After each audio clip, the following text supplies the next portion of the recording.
अस्सलाम वालेकुम। आज की अहम डेवलपमेंट ये हुई है कि इस्लामाबाद के अंदर सिंध हाउस में ये इंकशाफात हुए हैं कि 33 MNAs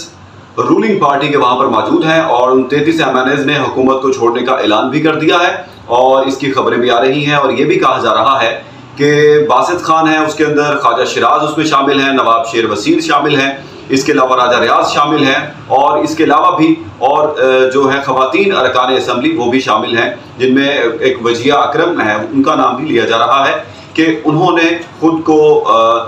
जो अपनी बोली लगाई है और इन अरकान असम्बली ने अपने आप को पैसों के इवज़ दूसरी पार्टियों के लिए खुद को बेच दिया है। किसी ने 15 करोड़ में, किसी ने 18 करोड़ में और किसी ने 20 करोड़ में। जबकि वज़ीर-ए-आज़म इमरान खान की जानिब से भी ऐलान किया गया था कि वफाकी एजेंसीज जो हैं वो इस तमाम तर सूरत हाल की इन्वेस्टिगेशंस करें कि वहाँ पर क्या हुआ है और हॉर्स ट्रेडिंग हुई है या नहीं हुई। और अब ये कहा जा रहा है हुकूमती वज़रा की जानिब से कि इन लोगों ने अपने ज़मीर बेच दिए हैं।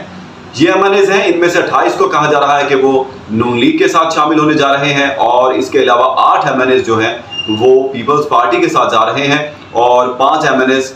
मौलाना फजलुर रहमान की पार्टी में जा रहे हैं। इस तरह के इंकशाफात हो चुके हैं। अब देखना ये है कि वज़ीर-ए-आज़म इमरान खान अभी तक पुरएतमाद नज़र आते हैं और उनकी जानिब से इस तरह का कोई भी बयान सामने अभी तक नहीं आया है और वो बड़े पुरएतमाद हैं। इसके अलावा शेख रशीद भी पुरएतमाद हैं और उन्होंने इमरान खान को आज फिर एक और मशवरा दे दिया है और वो मशवरा ये दिया है कि आप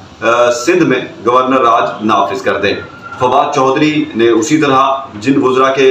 बिकने का और जिन MNAs के बिकने की खबर आई उनको उन्होंने बेशर्म करार दे दिया, फिर उन्होंने उसी तरह उनको इश्तिहार दिलाया।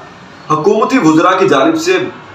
बजाय इसके कि उनसे बात की जाए, जाकर जो मुनहरिफ अरकान हैं उनको मनाया जाए, उनको किसी बात पे लेके आ जाए, लेकिन हुकूमती वज़रा की जानिब से बारहा उनके ऊपर तनकीद की जाती है, उनको इश्तिहार दिलवाया जाता है, कभी उनको धमकियाँ दी जाती हैं और फिर कहा यह जाता है कि कोई हमें नहीं छोड़कर जाएगा, सब हमारे साथ अदम एतमाद के दिन खड़े होंगे।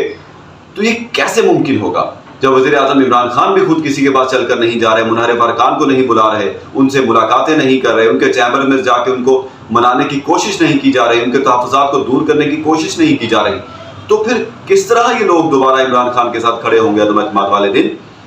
तो अब ये कहा जा रहा है कि वज़ीर-ए-आज़म इमरान खान सियासी तौर पर मजबूत नहीं रहे और उनको सियासी दावपेच का उस तरह तजर्बा नहीं है जिस तरह आसिफ अली ज़रदारी और नून लीग के आला क़यादत को है। तो अब इमरान खान के लिए बड़ा मुश्किल वक्त है। देखते हैं वो किस तरह इस सियासी जो बहरान पैदा हुआ है इसको किस तरह कामयाब बनाते हैं अपने लिए और किस तरह इस सियासी बहरान से निकलते हैं और कामयाब होते हैं, या फिर अपोजिशन कामयाब हो जाएगी, नई हुकूमत आएगी और फिर उसके बाद नए इलेक्शंस होंगे। अब आने वाले 12 घंटे जो हैं वो अदम एतमाद के हवाले से बहुत अहम है और अपोजिशन की जानिब से अब ये डिमांड की जा रही है कि अब वज़रा खुलकर सामने आ गए हैं, MNAs जो है उन्होंने अपना मौक़िफ़ दे दिया है, तो इमरान खान को बहादुरी का मुजाहरा करना चाहिए और इस्तीफ़ा देना चाहिए और घर चले जाना चाहिए।